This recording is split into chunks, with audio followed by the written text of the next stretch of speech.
Cynthia Ann Leighton here, managing the emotions of building a successful business. Running a successful business has an emotional attachment inside, doesn't it? And when you're doing what you need to do on a daily basis to run your business, to build your business, you've got to be mentally strong, but at the same time, you've got to learn new skills. And anytime you're learning new skills, there's an element of frustration, of irritation, and even a little bit, at least, of fear.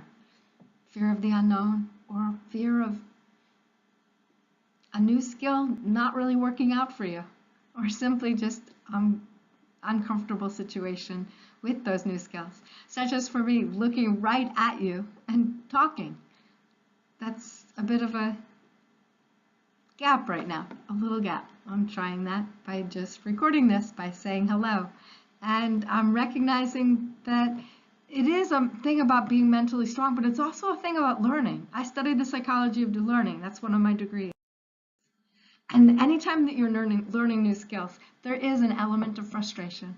There is irritation and fear. And when you don't recognize that what you're doing in the moment is a new skill, then you're not maybe being gentle enough with yourself. So one of the ways of managing the emotions in building a successful business is to recognize exactly what it is that you're doing, especially when it's something you haven't done 1,000 times before. Anytime you're doing something for a first time, you're more aware. But it isn't just the first time. It could be the second time, the third time, even the 30th time that you're still not quite secure in that new skill. There can be a little bit of frustration. And you can ease that frustration a little bit by being gentle with yourself and recognizing, hey, this is a new skill. I need to slow down a bit. And I'm recognizing that even as I'm looking at you right now. I was talking a little bit too fast because I am nervous. There's that little bit of fear there, looking right at the camera and feeling uncomfortable. This is a new skill, making these YouTubes. And even though I have successfully run my business in the past, there was a period of many gaps in terms of health and other big issues. So I'm just getting back to doing things.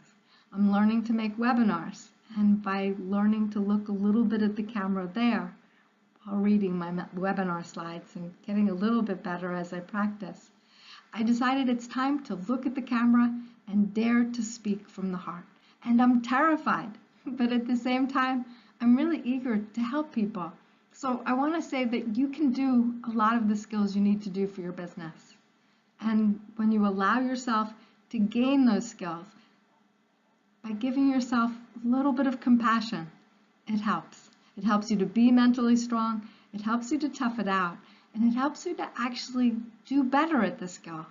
Because when you give yourself a little bit of gentleness, you have a little bit more eagerness, willingness and eagerness to try that skill again the next time. Thanks for being here. Cynthia Ann Leighton. My website is slowselfimprovement.com, and these tips will be getting better. I do have a playlist. I encourage you to check that out. And please do subscribe to this YouTube channel and visit me on my website.